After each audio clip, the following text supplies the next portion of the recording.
Pasteur Clément Lecossec, qui êtes-vous?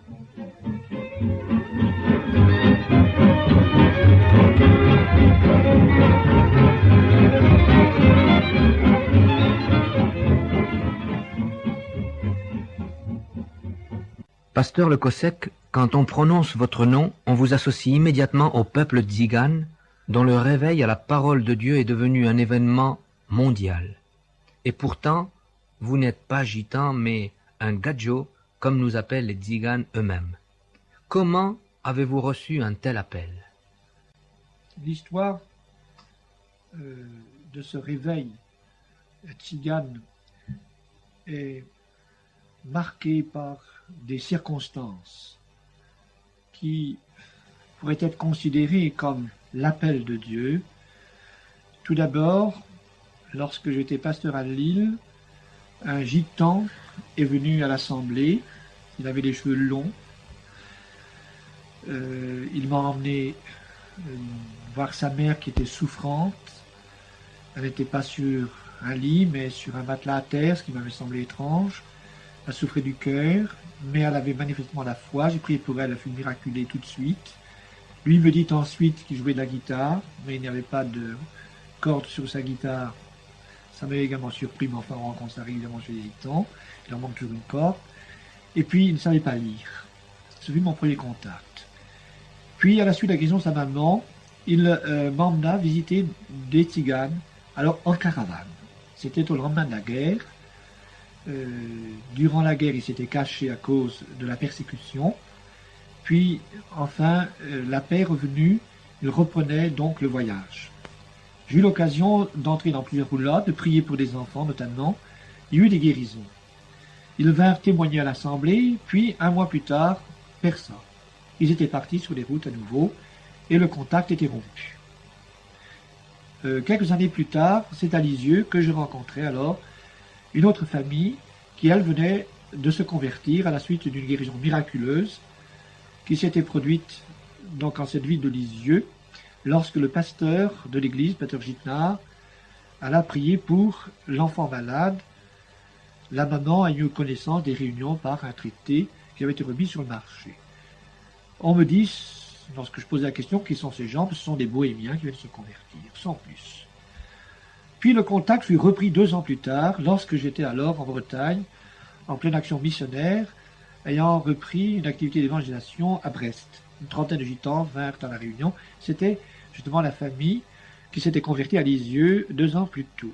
Et c'est alors que, sachant leur désolation du fait qu'ils n'étaient pas reçus dans les églises comme les autres chrétiens, puisqu'on leur refusait le baptême, j'ai pris la décision de m'en occuper. Et disons, à ce moment-là, a commencé pour moi une grande aventure. Qui d'ailleurs s'est continuée, et on peut dire qu'aujourd'hui, c'est tous les tziganes du monde qui se rencontrent, comme votre dernière convention. Nous n'avons pas encore atteint tous les pays du monde. Je n'ai voyagé que dans 30 nations pour y porter le témoignage aux gitans. Il nous reste encore beaucoup de pays, mais pas à pas, nous progressons, ayant jusqu'à maintenant atteint presque tous les pays d'Europe, les Amériques, l'Inde, mais il nous reste encore beaucoup de pays d'Asie, la Russie, l'Australie, la Nouvelle-Zélande, l'Afrique du Sud, encore bien du travail. Et pourtant, la dernière convention a été un fait national. Et le maire des Nordes n'a pas caché lors d'une interview radiodiffusée que c'était le blackout dans son village, devant une invasion de caravanes tziganes. Comment cela s'est-il passé finalement? Eh bien, disons que l'affaire a été politisée. Une réaction politique est à la base de cette hostilité. Le maire, par réaction contre une certaine gauche, nous a créé des difficultés et les autorités préfectorales également ont alors exigé, n'est-ce pas, des conditions draconiennes quant à l'ordre, quant à l'organisation de ce pèlerinage. Mais en fait, si la population a eu peur au début à cause de cette psychose qui a été créée par le maire à la suite justement d'une réaction contre notre parti. Les habitants avaient pris certes des fusils pour nous accueillir, mais la situation s'est renversée peu après le pèlerinage, parce qu'ils se sont rendus compte que ces gitans avaient vraiment la foi. Or, d'une commune avoisinante, du département voisin, est venu le maire, où nous avions eu l'année d'avant un pèlerinage de même envergure, manifestant son regret que nous ne soyons pas allés nous établir sur sa commune. C'est dire que, au fond, les populations, dès qu'elles connaissent les gitans de près, changent d'opinion. Eh bien, tant mieux. Tant mieux parce que finalement tout s'est bien passé pour la plus grande joie de tous et même, on peut dire, des commerçants. Les commerçants ont gagné beaucoup d'argent, c'est un fait. Mais disons que pour nous, cette opposition a été en quelque sorte aussi une bénédiction parce qu'elle a été une occasion de répandre davantage de témoignages. Tous les journaux en ont parlé, dans toute la France, la radio, la télévision, et même un journal local a reproduit textuellement l'un de mes messages évangéliques que j'avais publié dans notre revue Tzigane Vie et Lumière. De sorte qu'ainsi, par dizaines de milliers d'exemplaires, le message d'évangile était répandu dans la région. C'est formidable. Et ce qui m'a frappé aussi, c'est de voir finalement, et je vais vous le dire, que, pour ainsi dire, tous ceux à qui j'ai parlé de cette convention, pour y avoir assisté moi-même, ont pris un parti, et je dirais que ils étaient du côté des gitans. Oui, mais il faut dire aussi que les gitans portent avec eux, et le porteront encore longtemps, les préjugés du passé. Ce sont les voleurs d'enfants, les voleurs de poules, ce sont les chapardeurs, ce sont les sorciers qui viennent dans le village, qui jettent des sorts. Enfin, toute cette réputation les suit encore, et ça remonte évidemment aux années passées, au siècle passé. Oui, il faudrait que le grand public prenne conscience que les gitans sont des hommes comme tout le monde. Oui. Vous avez plusieurs fois changé de centre. Hier au Chou, aujourd'hui à Hainaut. Pouvez-vous nous dire franchement si vous changez de département par obligation ou bien si c'est de vous-même que vous changez d'adresse? Bien, c'est-à-dire qu'au départ, nous avions eu la vision d'un terrain de 30 hectares pour y créer d'une part un lieu de pèlerinage et aussi un centre de formation biblique. Puis, en cherchant des propriétés, nous avions trouvé ce château des Choux et nous avions pensé qu'il suffirait. Le château par lui-même suffisait pour l'accueil des prédicateurs qui venaient en formation biblique, on pouvait en accueillir une bonne centaine, mais le terrain par lui-même était trop petit en surface, puisqu'il n'avait que 10 hectares pour recevoir plus de 1000 caravanes. Alors au début, ça marchait parce qu'il n'y avait que 500 ou 600 caravanes, mais nous sommes en marche. Et la croissance se fait à la fois de l'extérieur et de l'intérieur.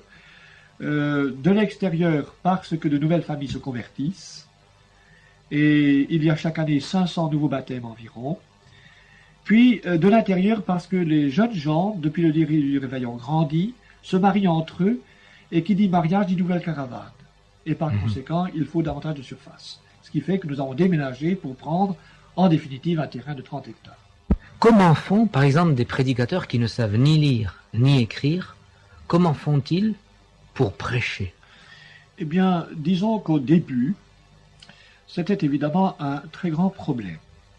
Alors avant de prêcher, ils s'arrangeaient pour trouver quelqu'un qui savait lire, en général quelqu'un qui n'était pas gitan, qui se trouvait là dans le coin, et ils faisaient lire le texte, de façon à ce qu'il le médite, qu'il l'enregistre et qu'il le médite pour le prêcher. Puis, certains prédicateurs, alors ne sachant pas écrire, ont trouvé la combine suivante. Par exemple, il prêchait sur le bon berger et sa brebis. Alors il dessinait, par exemple, une petite brebis, ou un troupeau de petites brebis, plus ou moins bien, on aurait dit des chiens ou des veaux, je ne sais pas, enfin c'était dessiné. Et alors, au haut du troupeau, une brebis qui s'égare, et puis des épines, et après il mettait un bonhomme avec la brebis sur l'épaule. Alors ils suivaient leur plan suivant l'image, n'est-ce pas, de sorte que ça les aidait à avoir un canevas de prédication. Mais disons que au fur et à mesure que les années s'écoulaient, chacun apprenait à lire, et j'ai eu le privilège d'apprendre à lire au premier prédicateur, et c'était vraiment quelque chose d'émouvant de voir des hommes de 30 ans ou de 40 ans apprendre à lire comme des enfants, uniquement parce qu'ils veulent lire la parole de leur Dieu. Ça, c'était extraordinaire. Et je me souviens d'un exemple, parmi d'autres, de celui de Joseph, par exemple. Au Portugal, nous étions ensemble en mission parmi les gitans portugais. Et le soir, au lit, nous étions dans la même chambre. Lui, dans son lit, lisait vers 11h30 du soir la parole de Dieu. Et il lisait lentement un verset, très lentement, mais il le lisait bien. Et après avoir lu, il me regarde et me dit, est-ce que j'ai bien lu? Je dis, oui, Joseph, tu n'as fait aucune faute. Alors, ce que j'ai vu m'a profondément frappé, c'est que cet homme de 50 ans s'est mis à pleurer comme un gosse, et les larmes tombaient sur sa Bible, mouillaient sa Bible. Il pouvait lire la parole de son Dieu. C'était extraordinaire. C'est merveilleux. Mais alors, vous ne pensez pas aussi que c'est très important, puisqu'il y a des analphabètes parmi eux, justement de commencer par apprendre à lire à tous les enfants et socialement à faire un grand travail de ce côté? Disons que le gouvernement a fait un petit effort, puisque grâce à un contrat d'association, nous avons une caravane école. Mais l'instituteur apprend à lire à 15 élèves dans l'année, c'est tout. Mais il en a des milliers. Alors il y a bien des terrains de stationnement ça et là avec des écoles, mais l'enfant reste si peu de temps sur place qu'il ne peut pas apprendre grand-chose. De sorte que tout le problème social est à reviser en France pour permettre la scolarisation de ces enfants. Un petit effort est fait, mais si minime, que 90% encore des gitans en France sont analphabètes. Vous avez écrit et enregistré plusieurs études théologiques sur Israël. Assimilez-vous le peuple israélite avec les Tziganes, ou bien pensez-vous, comme certains, qu'Israël est un petit peu l'horloge du monde? Disons que le réveil tzigane dans notre XXe siècle est quand même quelque chose d'étrange.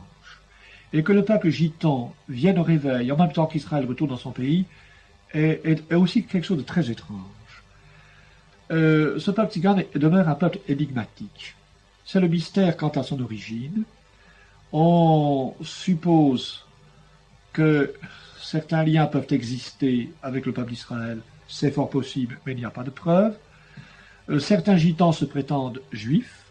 Il y a, c'est vrai, parmi les gitans, des gitans juifs, mais par le fait que le père a marié une juive, ou que, n'est-ce pas, une gitane a marié un juif, ce qui est arrivé. Par exemple, vous avez des Meyer dont le grand-père était un dentiste juif, n'est-ce pas? Enfin, il y a eu des liens avec les juifs, parce que les gitans et les juifs se retrouvent souvent ensemble dans les pays, pour le commerce, mais hélas aussi souvent dans la persécution ensemble, car les gitans sont méprisés, rejetés, persécutés, tout comme le peuple juif. Mais alors, également ceci de parallèle avec le peuple juif, c'est que le gitan parle la même langue, et étant un même peuple, quand un gitan de France, par exemple, comme ça je l'ai vu par exemple en Bulgarie, se retrouve là en Bulgarie avec un gitan de Bulgarie, je me suis trouvé dans une usine où le directeur était gitan, l'ingénieur j'avais des gitans, avec des gitans français, eh bien ces gitans bulgares et français parlaient la langue tzigane, il n'était plus question ni de français ni de bulgare, ils étaient gitans avant tout. Donc c'est un peuple au-dessus des nations, avec ces différences qui n'ont pas de patrie, comme Israël, mais ils sont liés entre eux à travers les pays du monde, possédant la même langue. Alors on dit que cela est prouvé de façon sûre qu'ils ont quitté l'Inde il y a 1000 ans, mais avant ces 1000 ans, où étaient-ils? Point d'interrogation. On pourrait supposer que ce sont les descendants des fils des concubines d'Abraham qui les envoya vers l'Orient, au pays de l'Orient. Donc, ils ont refait la marche de leur père à l'envers, ils sont retournés vers l'Euphrate, peut-être n'ont-ils pas trouvé la situation comme au temps de leur père ou leur grand-père, et ils ont continué la route vers l'Inde. C'est aussi une supposition, mais il y en a beaucoup. Le mystère demeure. Alors, vous avez dit qu'il vous reste beaucoup de pays à faire. Et ce qui m'a frappé lors de cette convention mondiale Tzigan, c'est que des Tziganes sont venus des pays de l'Est. Le Tzigan n'a pas de frontières, mais on vous pose la question, comment ont-ils fait pour venir jusqu'à nous? Enfin, disons, quand nous avons eu la visite d'un gitan de Roumanie ou d'autres pays, ils ont des permissions spéciales pour sortir, sauf de Yougoslavie, où c'est plus facile. Mais disons que ce n'est pas très commode de quitter les pays de l'Est pour venir dans l'Europe de l'Ouest. Ça pose beaucoup de problèmes. Mais ce n'est pas une impossibilité absolue. Mais la liberté n'existe pas comme dans nos pays pour sortir. Alors il faut une raison, il faut des conditions, il faut que sortant de pays, ils aient l'assurance que dans le pays où ils viennent, on va les prendre en charge, etc. Enfin, les conditions sont posées, mais ce n'est pas impossible qu'ils viennent. Oui, on en a vu la preuve, vous en aviez beaucoup. Et alors, ce qui m'a frappé aussi, quand ils sont venus, ils ont dit qu'ils enviaient nos libertés, n'est-ce pas? Oui. Et d'autre part, ils sont retournés là-bas, et ils ne cachaient pas qu'ils venaient de pays communistes et qu'ils y retournent. Alors je voudrais vous poser la question, est-ce facile pour eux, étant d'une part tziganes et aussi chrétiens, de vivre leur vie chrétienne? Il y a dans les pays de l'Est plusieurs choses à considérer. Tout d'abord, il faut tenir compte que dans certains pays, il y a plus de liberté religieuse que dans d'autres pays. Par exemple, en Pologne, il y a beaucoup plus de liberté. On peut arriver dans une église, prendre la parole, prêcher du haut de l'estrade. Par contre, si vous allez en Hongrie ou en Roumanie, cela ne vous est pas permis. On vous autorise simplement dans les rangs à apporter des salutations ou un témoignage. Donc la liberté diffère encore selon les pays. Les gitans qui se rattachent à des églises officiellement déclarées peuvent donc se réunir sans crainte dans ces églises officiellement déclarées et exprimer leur foi, mais il en est d'autres qui se réunissent entre eux et qui ne sont pas officiellement rattachés à une dénomination officiellement déclarée et par conséquent surveillée par le gouvernement communiste. Alors cela se trouve dans une situation difficile, en marge donc de ce qui est officiel, de ce qui est contrôlé par le communisme, et en conséquence se trouve aussi parfois en danger et se trouve parfois aussi arrêté. Vous-même, vous allez parfois dans les pays de l'Est. Est-ce que vous avez toute facilité pour visiter des églises, pour évoluer? Il n'y a pas de facilité. Il m'est arrivé d'aller dans un pays de l'Est, je ne citerai pas, où le président officiel qui donc donne tous les rapports au gouvernement communiste de ce qui se passe dans les églises officiellement déclarées ne nous a pas autorisés à sortir de chez lui, et quand nous sommes sortis de chez lui, nous n'avons pu circuler dans le jardin public ou dans les rues que sous la surveillance de quelqu'un, qui nous a d'ailleurs conduits jusqu'à la frontière et nous a lâchés que lorsqu'il a été assuré que nous passions la frontière. Interdiction absolue de visiter qui que ce soit, quelque église que ce soit, ou quelque chrétien que ce soit. De sorte que, la leçon m'ayant servi, la fois d'après, je suis allé sans passer par ce chef qui avait des relations avec le gouvernement communiste. Et j'ai pu donc visiter pas mal d'amis gitans dans les villages, mais dans des conditions parfois assez difficiles et dans la crainte de me trouver arrêté si ce chef de l'église dite évangélique prenait la décision de me dénoncer auprès des autorités officielles. Mm-hmm. Donc il y a, n'est-ce pas, une mainmise du communisme sur la surveillance des églises et interdiction de faire quoi que ce soit en dehors de cette surveillance, sous peine d'être arrêté. Et alors, lorsqu'il s'agit par exemple pour un tzigane d'avoir une Bible, peut-il se la procurer, l'acheter aussi facilement que dans nos pays? Si cette Bible existe dans le pays, il y a des éditions maintenant qui sont faites officiellement, mais le chiffre est assez bas encore. Mais pour emmener des Bibles dans les pays communistes, c'est quasiment impossible. Mmh. Nous en avons, moi j'en ai emmené. Par exemple, je suis passé avec 2 Bibles par la Tchécoslovaquie et la Hongrie. Bon, pour 1 ou 2 Bibles, ils nous laissaient passer comme si cela nous appartenait, c'était à nous. Bon, mais si on en emmène plus, alors là, évidemment, on ne peut plus les passer. Elles sont confisquées ou alors il faut les passer en cachette, mais on ne peut pas passer de Bible. Mais alors quelqu'un qui aurait une Bible qui ne serait pas officielle, qu'est-ce qui lui arriverait? Eh bien, je ne sais pas ce que Il faudrait savoir si cette Bible est imprimée ici ou là. On pourrait demander où il l'a eue. Et si cette Bible est passée donc en contrebande, disons, les droits n'ont pas été payés, il sera arrêté et condamné non pas parce qu'il a la Bible, mais parce que il a, n'est-ce pas, transgressé les lois du pays en ne payant pas de droits sur le livre. Non pas que ce livre soit la Bible ou un autre, mais il n'a pas payé les droits sur le livre. Et on cherchera l'excuse avec cela pour le condamner. Et en fait, on va le condamner parce qu'il a la Bible. Mais on ne le dira pas. On dira que c'est parce qu'il a contrevenu aux lois du pays, qu'il a une Bible passée en contrebande. Et comment voyez-vous l'avenir devant toutes ces Eh bien, je difficultés? crois que la foi dans les pays où la persécution existe est plus pure, elle est plus forte, elle est plus sincère, elle est plus totale. Et les chrétiens se resserrent davantage des coudes, prient peut-être davantage, s'accrochent davantage au Seigneur, ont besoin de lui peut-être plus parce qu'ils réalisent que leur vie dépend de lui, alors que dans nos pays, disons, où on a tout ce qu'il faut, eh bien, on a tendance à oublier Dieu, à négliger notre vie spirituelle, de sorte que la foi se propage aussi peut-être plus secrètement, mais aussi plus hardiment, et qu'un feu se communique au fond. Même un feu qui couve en dessous se communique, n'est-ce pas?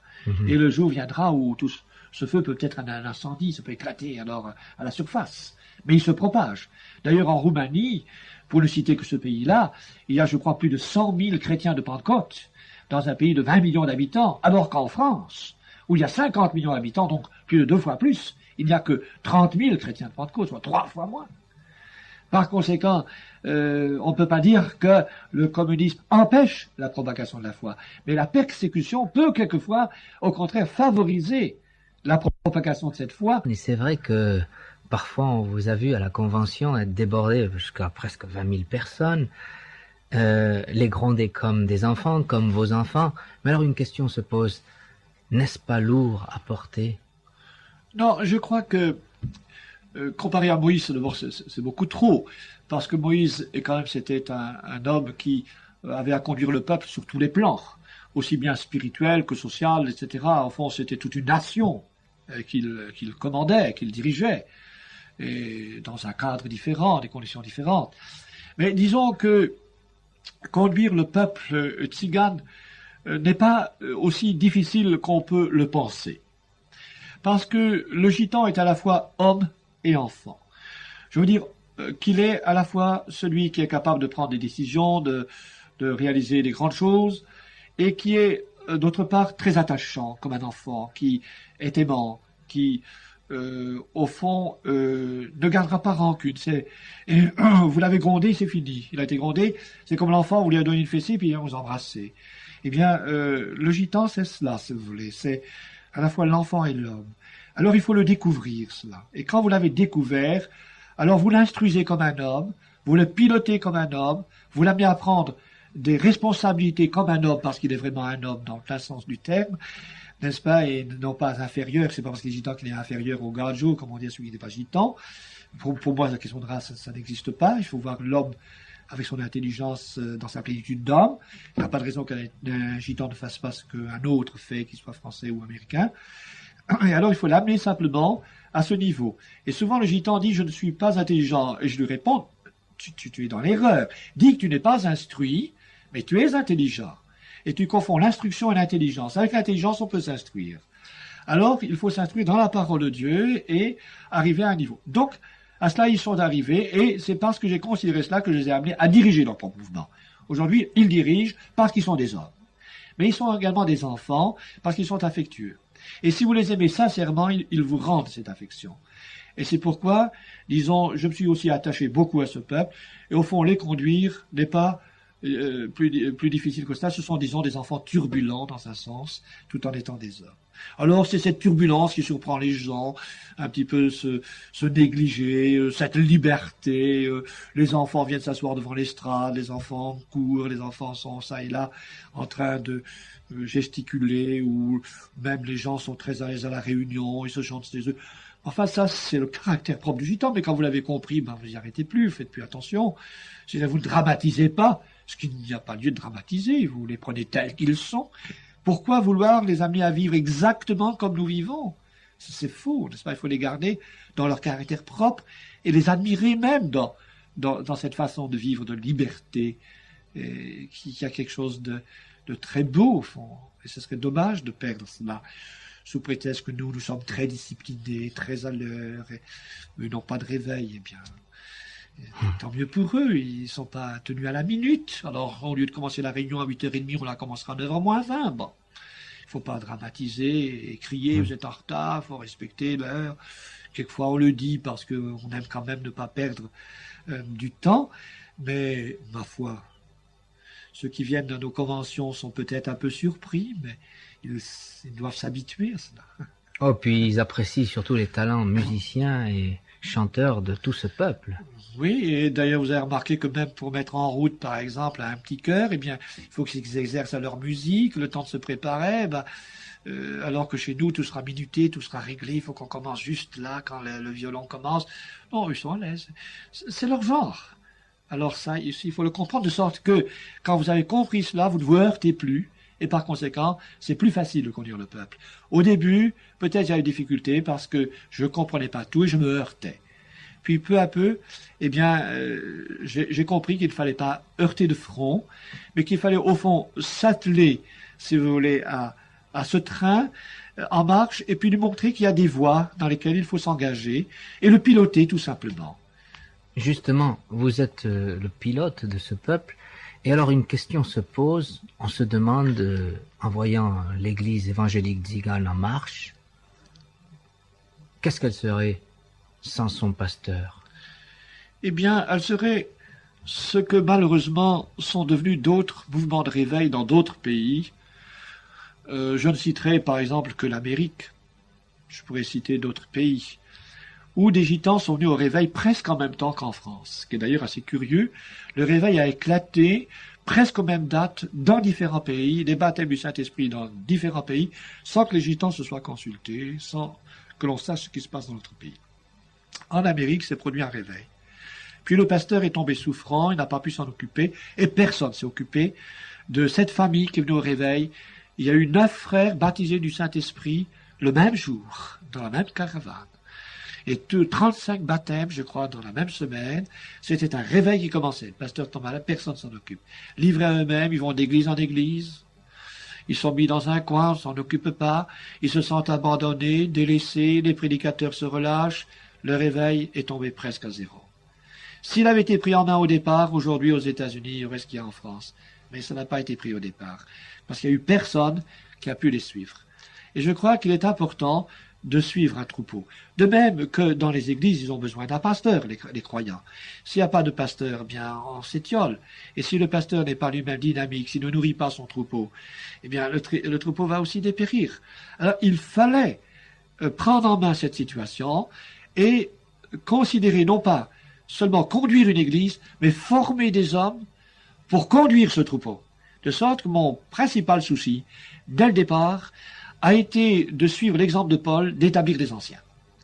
Et c'est ça qui a été le salut de ce mouvement, parce que ces hommes ont pris à cœur leur ministère, et peu à peu se sont affermis dans ce ministère, même ne sachant pas lire, parce que je ne pense pas que le ministère est fonction de l'instruction. L'instruction peut aider au ministère, mais n'est pas forcément basée sur de l'instruction, mais plutôt sur une action du Saint-Esprit, les ministères étant des dons de Jésus-Christ à l'Église, accompagnés des dons de l'Esprit Saint. Et alors, fort de cette action du Saint-Esprit dans des hommes qui étaient prêts à conduire le troupeau avec moi, eh bien ça a marché. Ça a marché parce que c'était dans la ligne de la parole de Dieu. Et qu'attendez-vous de tout le peuple, l'Église, les chrétiens qui ne sont pas Tziganes? Je dois dire que ici, justement, il y a une sorte de cassure entre ce mouvement de l'esprit parmi les gitans et les églises. Je dis cassure parce que, tout d'abord, les églises n'ont pas compris que c'était une œuvre missionnaire, que c'était un peuple oriental, et que lorsque l'on entrait dans une caravane, ou lorsque l'on arrivait dans un groupe de caravanes de gitans, on quittait la France.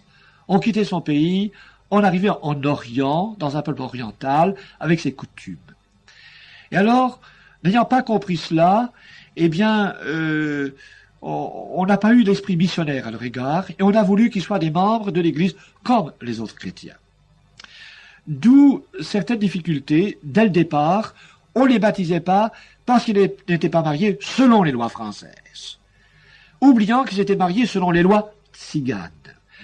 En effet, si on prend ne serait-ce que cet exemple, le gitan arrive de Russie, où il y a une loi pour le mariage. Il passe par l'Allemagne, où il y a une autre loi. Il arrive en France, où il y a une autre loi. Il va arriver en Amérique, il y a une autre façon de marier. Mais il va dire, mais selon quelle loi je vais marier ma fille? Mais nous avons, nous les gitans, nos lois. Alors, par exemple, une gitane âgée de 70 ans ne peut pas être baptisée parce qu'elle n'est pas mariée légalement. Le pasteur lui dit, ma sœur, je te baptiserai quand tu seras mariée légalement. Elle me fait cette réflexion. Mon frère, mais ce pasteur Gadjo, il est fou. Tu te rends compte, moi j'ai 70 ans. Il y a 50 ans que je suis avec mon homme. J'ai maintenant des gosses et je suis grand-mère. Et maintenant, il faut que j'aille faire une prise de sang pour savoir si je peux me marier. Mais il est fou, Gadjo. Eh bien, sa remarque était effectivement une remarque qui démontrait la cassure, l'incompréhension du milieu. Cela ne veut pas dire que nous ne leur disons pas de se marier légalement. Nous le demandons non pas parce qu'ils ne sont pas en règle avec Dieu, parce que le mariage gitan, pour moi, est aussi valable que le mariage devant monsieur le maire. Mais c'est simplement une question de témoignage. Et c'est uniquement pour ça. Ils le font par amour pour Dieu. Mais également, il se trouve que certaines églises n'ont pas voulu recevoir les gitans. Des réflexions leur ont été faites, ou par exemple, ils vivent en caravane. Ils ont donc des odeurs de cuisine sur eux, ou ils vivent dans la nature, une odeur un peu de l'herbe des champs ou des chevaux. Ils arrivent dans une salle de réunion où les gens sont, disons, peut-être saupoudrés ou parfumés à l'eau de Cologne. Bon, la différence est grande entre les parfums. Alors on a vu, par exemple, ces pasteurs, eh bien, venir avec une bombe pour parfumer les gitans au-dessus de leur tête. Ça a été vraiment une rupture, une cassure, et je me souviens des gitans qui ont failli se révolter, et heureusement qu'ils étaient convertis comme il faut, sinon je crois qu'il y aurait eu la bagarre, n'est-ce pas? Et il y a eu des cas comme cela. Bon, je comprends très bien que c'était un problème. J'étais moi-même pasteur, j'ai reçu les gitans dans mon assemblée, et je sais que ce problème se posait. Si un gitan avait mangé du hérisson avec de l'ail, il arrivait avec l'odeur de l'ail. Enfin, ils étaient accueillis dans l'assemblée comme s'ils étaient dans leur église, parce que il y avait une éducation à apporter aussi aux chrétiens pour accueillir les gitans. Bon, c'était un problème d'accueil dans les églises. Et c'est alors que je me suis efforcé de faire comprendre que si nous désirions des églises tziganes, ce n'était pas parce que nous voulions une séparation d'avec les non-gitans, mais parce qu'il y avait deux vies différentes, deux peuples différents, des coutumes différentes, que les gitans se sentaient plus libres entre eux, et qu'évidemment, quand ils venaient prier dans les réunions, ils pouvaient scandaliser les chrétiens, quand ils employaient des paroles françaises qui choquaient un peu. Alors, ça semblait drôle dans les églises. Alors, entre eux, les gitans étaient plus libres, et les non-gitans, eh bien, eux aussi, n'étaient pas gênés par les gitans. Ce qui fait que, au fond, il ne s'agit pas d'une rupture, comment dirais-je, parce que on n'aime pas les gadgets, mais parce que justement, on sent le besoin de cette vie spéciale du gitan. Mais la rupture de la part des gadgets a été une rupture du fait qu'on n'a pas compris le gitan, ce qui est tout à fait différent. Et je crois qu'aujourd'hui, ça s'estompe plus ou moins quand même, parce que maintenant, ça a quand même 25 ans d'existence. Et alors, là où nous avons découvert quand même une grande amitié, c'est que peu à peu, des chrétiens sont venus à nous aider. Si les églises ne nous ont pas aidés, parce que ça n'a pas été accepté comme œuvre missionnaire dans le cadre du mouvement de Pentecôte, eh bien, les chrétiens, peu à peu, nous ont aidés. Et aujourd'hui, nous avons quand même un bon groupe d'amis qui nous soutiennent dans notre action missionnaire, tant en France qu'à l'étranger. Et ça, c'est réjouissant. Et ne faudrait-il pas que ces mêmes églises, d'ailleurs de toute dénomination évangélique, invitent vos prédicateurs pour faire connaître votre œuvre? Oui, alors disons que, en ce qui concerne les prédicateurs, en général, ils sont très bien accueillis et Ceux qui ont des compétences pour tenir des réunions d'instruction biblique sont aussi très demandés, aussi bien dans les églises de Pentecôte que dans les églises protestantes, et ils font d'ailleurs un excellent travail. Il y en a d'autres qui par contre ne sont pas très chauds pour recevoir les gitans. Je parle de certains pasteurs et qui, lorsque les gitans passent dans l'église, bien les ignorent. Ils les laissent dans les rangs et ne s'en occupent pas. Or, je sais que certains de ceux qui laissent dans les rangs ont beaucoup plus de compétences qu'eux, tant du point de vue spirituel que du point de vue biblique. Parce que je connais des gitans, ils connaissent mieux leur Bible que moi maintenant, l'ayant étudié pendant 7 heures par jour et pendant des semaines et des semaines, et qui ont vraiment de très grandes connaissances bibliques. Je ne citerai pas des noms, parce que si je cite un nom, je risque fort de voir d'autres me dire « mais pourquoi tu n'as pas cité le mien ?» Mais disons qu'il y a une bonne poignée d'excellents prédicateurs parmi les Tziganes, qui non seulement ont une excellente connaissance d'Écriture sainte, mais sont animés vraiment d'une vie profonde du Saint-Esprit, qui ont une connaissance à la fois intellectuelle et spirituelle de la parole de Dieu. Et ça, c'est très très bon. Et disons que maintenant, en général, à part quelques rares exceptions, ils sont bien accueillis dans toutes les paroisses, qu'elles soient de Pentecôte, baptistes, protestantes, salutistes. Ils sont très ouverts. D'autant plus ouverts qu'eux-mêmes n'ont pas de paroisse, en fin de compte, ou ne défendront pas une dénomination ou une paroisse. Ils sont donc libres. Et c'est cette liberté aussi peut-être qui est accueillie. Et ils ont ce rythme, ce dynamisme, cette vie en eux, qui est un sang nouveau dont les églises ont besoin. J'ai entendu personnellement des intellectuels, des professeurs et autres me dire, eh bien, on préfère entendre le gitan parce que, ayant entendu pendant des semaines et des semaines leur pasteur faire des joutes oratoires, ils avaient besoin, comme on le dit, d'un sang nouveau. Ils avaient besoin, au fond, d'un contact de vie. Or, le gitan, comme il le dit, il cabosse le français, mais il ne cabosse pas l'évangile, et en tout cas, il apporte de la vie.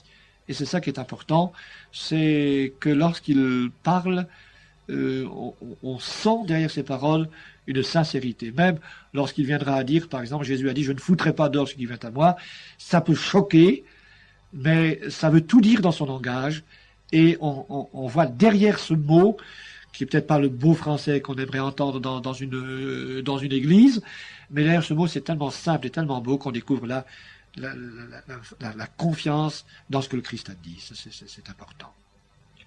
Pasteur Le Cossec, merci beaucoup de nous avoir parlé de vos amis les gitans, qui sont aussi nos amis, qui sont nos frères. Et puisse-t-il aller de par les routes apporter à tous ceux qu'ils rencontreront ce trésor qu'ils ont découvert et dont le monde a besoin.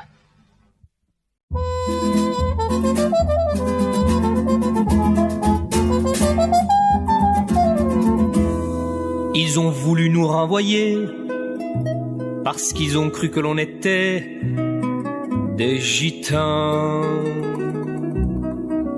À cause du noir de mes cheveux ou de la douceur de tes yeux. Et pourtant, on leur a dit, c'est bien dommage, nous ne sommes pas gens du voyage, ni gitans. Mais on en connaît quelques-uns qui ne pratiquent que le bien et sont gitans.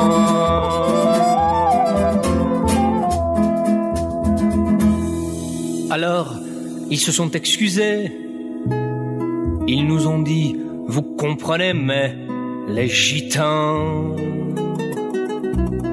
On leur a dit, on ne comprend pas. Y a parmi eux des filles, des gars pas méchants. Et parmi nous, quelle différence!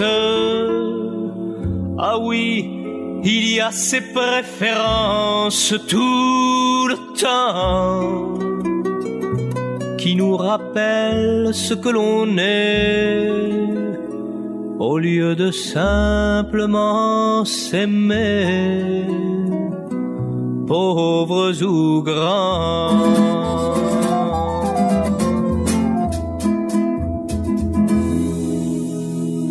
Allons mamie, ne pleure pas, Il y a 2000 ans de cela, un enfant s'en va naître dans une étable. Ce fut aussi l'indésirable, et pourtant c'était un roi, et son royaume est destiné à tous les hommes noirs et blancs qui ont abrité dans leur vie peut-être des anges du paradis en l'ignorant. Car si Dieu se représentait, il y aurait dans ses yeux ta bonté, frère gitan.